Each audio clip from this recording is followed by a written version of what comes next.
안녕하세요. 유수식 수력발전 터빈을 개발하는 비트에너지의 대표 박준현입니다. 산업화의 1등 공신이었던 화석연료는 이제 기후위기의 주범이 되었습니다.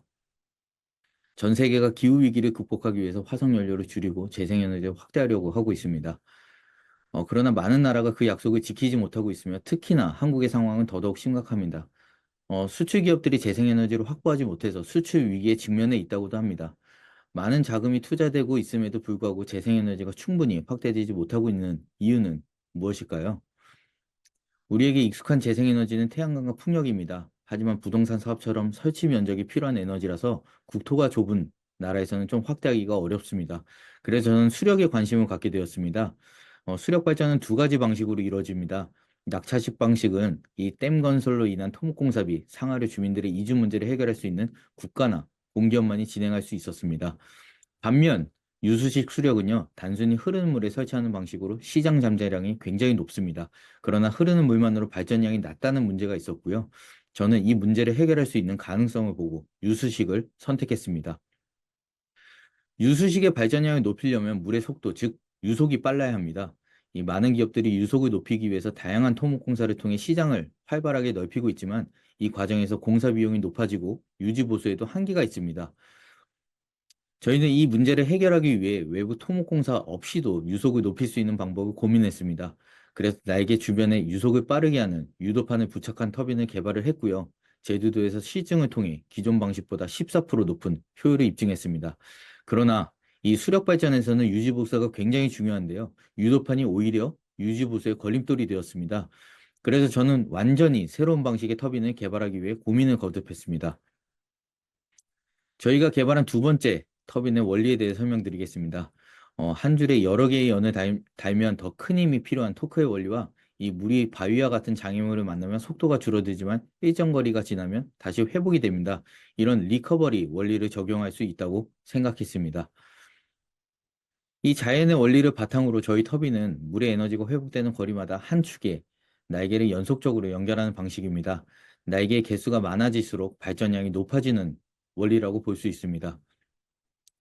저는 이 기술의 원리를 입증하기 위해서 원주 하수처리장 배출소로에서 테스트를 진행해 봤습니다. 시즌 결과 날개가 추가될수록 발전량이 증가하는 것을 확인할 수 있었습니다. 이 원주시는 저희 터빈의 용량만으로도 재생에너지 의무 할당량의 17%를 달성할 수 있다는 것으로 기대를 하고 있습니다.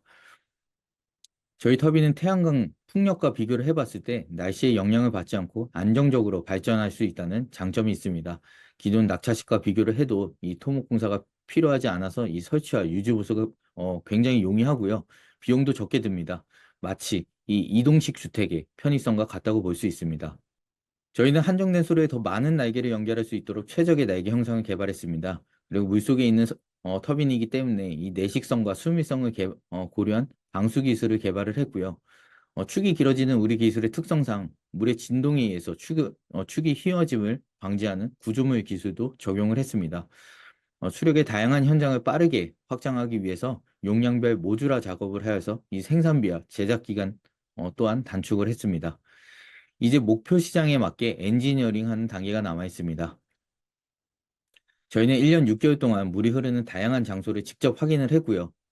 대부분의 장소가 낙차가 없는 환경임을 고려를 해서 유수식 방식의 시장 잠재력을 충분히 검토했습니다.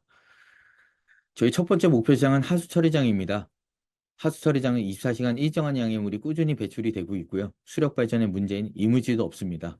또한 전국에 위치해 있어 접근성이 뛰어나기 때문에 시장 잠재력이 굉장히 크다는 점에서 제가 1차 목표 시장을 하수 처리장으로 잡았습니다. 현재 수장공사 협력 스타트업으로서 이 하수 처리장에 진입할 수 있는 발판을 마련했다고 볼 수 있습니다. 두 번째 목표 시장은 발전소의 배출수로입니다. 이 하수 처리장보다 더 큰 시장이지만 진입이 까다로운 곳이기도 합니다. 그러나 저희는 한국전력의 에너지 기업으로 선정이 되어서 공동 연구 개발을 통해 내년 10월에 정식으로 터빈을 설치할 예정입니다. 재생에너지 시장은 지속적으로 커지고 있습니다. 저희는 국내 하수 처리장 3% 점유율을 목표로 하고 있으며 이를 통해 빠르게 초기 시장을 확보할 계획입니다. 저희 비즈니스 모델은 뚜렷합니다. 첫 번째로 터빈 설비를 판매하여 이 목표 시장에서 유지 보수와 위탁 운영을 통해 수익을 창출할 계획입니다. 두 번째는 직접 발전 사업을 통해서 터빈을 설치하고 생산된 전력을 한국전력이나 이 아리백의 필요한 기업에게 공급하는 수익 모델을 갖고 있습니다. 여기서 수익 모델이 태양광 비교를 해봤을 때 굉장히 높고 안정적인 이유는요. 태양광은 하루에 3.8시간 밖에 가동이 되진 않지만 저희 터빈은 하루 24시간 가까이 가능하기 때문에 같은 용량이라도 월간, 연간 발전량이 훨씬 크다는 장점이 있습니다. 현재 다양한 소수력 기업들 중에서 저희 BT에너지는 국내 기술로 유수식 발전 기술을 개발한 기업으로 당당히 포지셔닝하고 있습니다. 동종업계랑 비교를 해보면 굉장히 빠르게 성장하고 있다는 것이 저희의 큰 강점입니다. 지난 3년간 BT에너지는 수력발전 터빈 개발에만 집중을 해왔고요. 올해 말 강원도 하수처리장에 진입해 2026년 중하반기부터는 직접 발전 사업과 연계된 사업을 통해 더욱 성장을 할 계획입니다. 또한 글로벌 진출을 준비 중에 있습니다. 현재 수자원공사와 함께 키르기스탄 소수력 현대화 사업을 논의하고 있으며 전력 상황이 열악한 이 아프리카 지역에도 굿네이버스와 함께 협력해서 저희 터빈의 도입을 추진하고 있습니다. BT에너지는 그동안 많은 여정이 있었습니다. 그 여정 중에서도 에너지 공기업들과의 협업이 가장 큰 성과라고 볼 수 있겠습니다.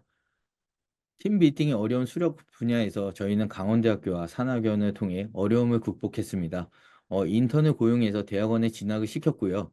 어, 향후 그 인턴들을 고용해서 R&D 역량을 강화해 나갈 계획입니다.